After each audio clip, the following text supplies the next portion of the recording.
올해 들어서 표 주여 이 땅에 부흥을 주옵소서 그래서 5번째 지금 말씀을 전합니다. 적어도 100분의 1조를 드리는 기도자가 되자. 그리고 119, 129, 139 적어도 한 사람이 1명 내지 2명, 3명 이렇게 전도하면서 후원시켜서 복음을 증가하는 그런 전도자가 되자. 세 번째는 어린이들이나 유스들까지도 그리고 또 우리의 자녀들이든 또 나보다 믿음 연약한 자를 위해서 하나님의 말씀을 잘 지도하고 가르치는 양육자가 되자. 또 캠퍼스를 복음으로 점령하는 점령군이 되자고 했습니다.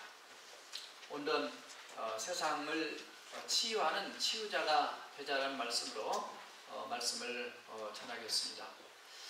물론 우리가 세상을 치유한다는 너무 거창한 표어가 우리한테는 별로 다가오지 않을 수도 있습니다. 내 하나의 작은 힘을 가지고 우리가 무엇을 하겠는가?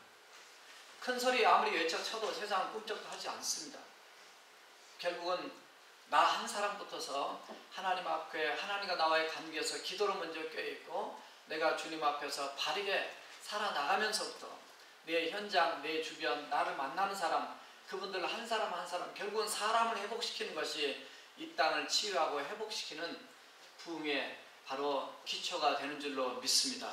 내 힘으로 되는 게 아니고 결국은 내가 아무리 애써도 결국 내 안에 계신 성령님의 역사로 하나님의 역사로 말미암아 그런 열매와 결과를 얻기 때문에 정말 우리가 어떤 슬로건도 좋고 표도 좋지만 가장 중요한 것은 하나님과 나와 영적인 껴있는 관계성 속에서 하나님 앞에 신실하게 살면서 그런 자연스러운 영향력 또 의도적인 영향력 또 하나님 원하시는 말씀에 순종해서 담대한 영향력을 끼쳐나가는 삶이 결국은 조금씩 나를 만난 사람들을 회복시키고 치유시키고 하나님 원하시는 세상을 결국은 만들어가는 도구로 우리가 쓰임받게 되는 줄로 믿습니다. 이러려면 우리가 주님의 마음을 알아야 됩니다. 하나님의 마음을 아는 것부터 시작을 해야 됩니다.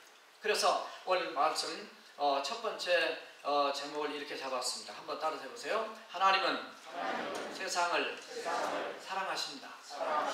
오늘 제목이 부흥, 세상을 치유함으로 이렇게 되어 있습니다. 이 표현 자체나 또 성경 말씀을 보게 되면 벌써 세상을 치유한다는 자체는 세상은 병들어 있다는 그런 것을 의미합니다. 그 병든 것이 죄악으로 영적으로 병들어 있습니다. 그래서 마음도 병들어 있고 때로는 몸도 많이 병들어 있습니다. 그것만 아니라 사람의 죄로 인해서 자연도 병들어 있습니다. 모든 기후나 이런 것이 그냥 기후계치가 아니라 이 자연도 병들어 있습니다. 인간의 죄로 인해서 땅에 가시와 엉겅퀴가 납니다. 경제도 병들어 있습니다.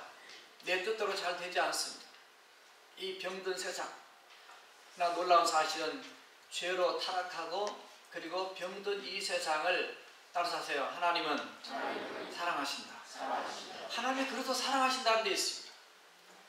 예수 믿는 저와 여러분만 사랑하는 것이 아니라 예수 믿지 아니하고 지금 병들어 있고 죽어갖고 죄악 속에 타락하고 들어가 있는 그들의 영혼까지도 이 세상을 친히 창조하신 그 주인은 지금도 여전히 사랑하고 있다는 사실, 그 주님의 마음을 우리가 읽고 알고 그 마음을 내 안에 품을 때에 진정으로 이 땅을 회복시키는 도구로 우리가 하나님 앞에 조금이라도 쓰임받는 그런 역사가 일어나게 될 것입니다.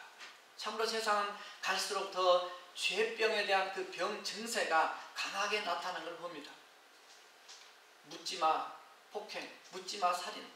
그게 인종차별에 대한 범죄만이 아니라 우리 한국만이 아니라 미국이나 유럽이나 소련이나 다른 나라에서도 아주 끔찍이 일어나는 걸 보면서 너무나 충격을 받고 너무나 놀랄 걸 봅니다. 미국은 안 그랬지만 한국은 피해자보다는 가해자 인격이 더 존중되는 그런 사회. 잘못하면 얼굴을 드러내 보여줘야 되는데 얼굴을 가려줘. 그것이 인권이라고 하는 그런 잘못된 사회.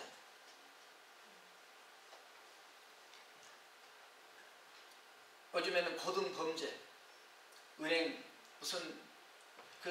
은행 사기, 인터넷 사기, 고등범죄. 너무 가난해서 물론 먹을 게 없어서 훔칠 수 있습니다. 레미제라블 그 짱발장이 배고파서 빵을 좀 훔칠 수도 있어요. 그러나 요즘에 지난주 월요일날 목사님들 신년지 부활절 때문에 회의 나갔더니 어떤 교회 목사님이 그러시더라고요. 우리 교회 에어컨 에어컨 밖에 있는 유니트를 2개나 떼어가 버렸다. 그래서 예배를 거기서 못 드리고 있습니다. 본당에서 그런 얘기를 하시고. 그래서 조심들 하시라고. 그 다음부터 신경이 쓰여졌어. 아, 이걸 그냥 떼어가도록 그냥 내버려 둬야 될 것이냐, 아니면 지켜야 될 것이냐, 가난하니까 그냥 그거라도 가져가게 할 것이냐, 아니면 도둑이라는 죄를 짓게 되는 거니까 그러지 못하게 막는 것이 더 지혜로운 것이냐. 여러분 어떻게 생각하세요? 참 이 세상은 나 중심의 세상이 되어버렸습니다. 내 기분 나쁘면 상대방도 죽여버리는 너무나 끔찍한 이런 세상이 돼요. 이 전부 다 죄로 병들어간 세상.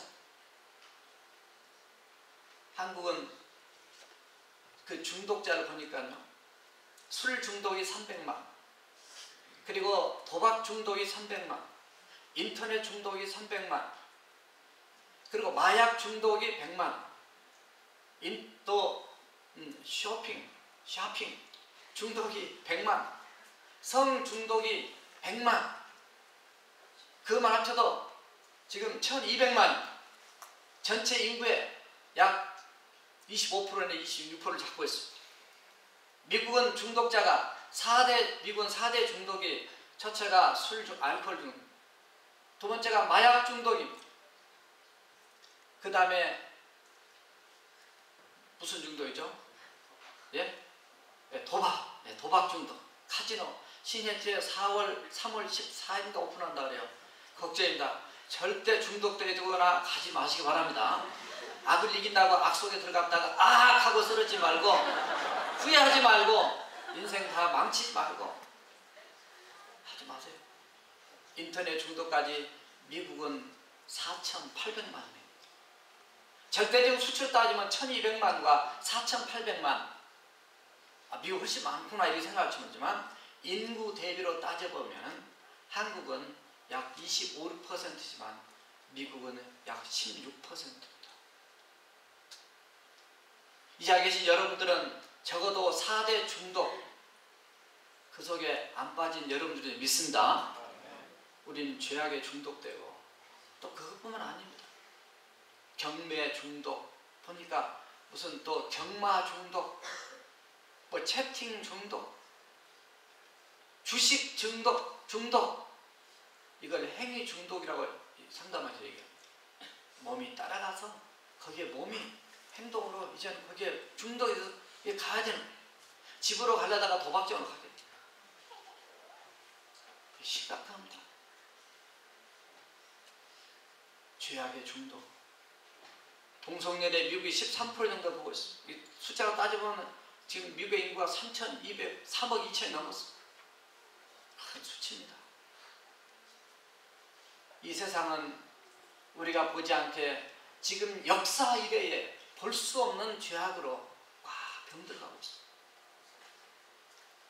너무나 안타깝죠. 근데 그렇다고 세상을 우리가 욕하고 탓하고, 저도 설교 시간에 많이 그런 얘기를 합니다. 집에 가면 우리 집사람 혼나면서 너무 세게 얘기한다고. 제가 세게 얘기합니까? 저 잘 살자, 하나님 뜻대로 잘 살자고 외칩니다. 세게 하면 안 돼요. 그래서 제가 회개를 많이 했습니다. 설교를 해야 되는 말은 안타까움. 정말 저도 마찬가지. 우리 모두가 하나님 뜻대로 하면 잘 살아보자라는 것이 우리 주님이 저보다 더 원하십니다. 이 세상을 망가지고 죽어지고 타락해가는 이 세상을 보시면서 안타까워하신 분이 우리 하나님이세요. 노아 홍수 때 멸망당하는 거가 하나님은 창세기 6장 5절 6절에 보면 한탄하셨다. 이사야를 통해서 이사야 6장 1장 2절 3절에 보면 하늘이여 들으라, 땅이여 들으라 그러면서 이 소는 그 임자를 알고 마귀는 그 구의 주인을 알고만 내 백성은 나를 알지 못한다 했습니다. 오늘 이 시대도 마찬가지. 세상이 정말 많이 망가져가고 있습니다. 이거는 어떻게 손댈 방법이 없습니다. 우리도 조금만 있으면 우리도 그냥 정신 안 차리고 우리가 정말 예수님을 똑바로 안 믿으면 우리도 똑같이 망가집니다. 여기 카지노 생겨서 우리 교인 중에 한 명이라도 갔다가 망가졌다 그러면은 하나님 망신이고 우리 교회 망신이고 여러분 집안 망신이고 우리 모두 책임이 다 우리기 때문에 어떤 어떠한 상황에도 저와 여러분들은 정말로 정신을 바짝 차려서 그런 중독이 된다든가 또 넘어져서 타락해서 잘못돼가고 우리가 정말 병들어서 아이고 참 안됐다 이런 소리를 들어서는 안 될 줄로 믿습니다. 하나님은 우리를 사랑하시기 때문에 말씀을 통해서 우리에게 교훈해 주세요. 병든 세상을 하나님은 사랑하세요. 우리가 옛날에는 병들어서 영적으로 죄악이라는 병에 들어서 우리는 영원한 멸망 지옥으로 달려가는 인생들인데 그런데도 불구하고 하나님 우리를 사랑하셨기 때문에 독생자 예수 그리스도를 이 땅에 보내주셔서 우리를 예수 믿게서 구원시켜 주신 줄을 믿습니다. 하나님이 세상을 이처럼 사랑하사 독생자를 주셨으니 이는 저를 믿는 자마다 멸망치 않고 영생을 얻게 하려 하십니다. 하나님이 저와 여러분들이 원래 시커먼 죄인이고 지옥에 가될 죄인인데도 불구하고 그때도 여전히 예수 믿기 전에도 우리를 사랑하셨기 때문에 예수님을 보내주셨고 나를 위해 십자가에 죽으셨어. 늘 말씀드리면 로마서 5장 8절에서 우리가 아직 죄인 되었을 때에 그리스도께서 우리가 위하여 죽으심으로 하나님께서 우리를 향한 자신의 사랑을 확증했다. 하나님이 우리를 사랑하신 그 사랑을 예수 믿고 난 다음에 깨닫게 되는 겁니다. 그러나 예수 믿고 난 다음에 깨달은 그 사실은 예수 믿기 전에도 나를 사랑하셨구나를 우리가 깊게 또다시 깨닫게 되는 줄로 믿습니다. 그것까지 못 깨달으면 아직 주님의 사랑을 모르는 거죠. 하나님 우리를 사랑하셨습니다. 지금도 사랑하고 계시고 영원토록 하나님은 우리를 사랑하고 계십니다.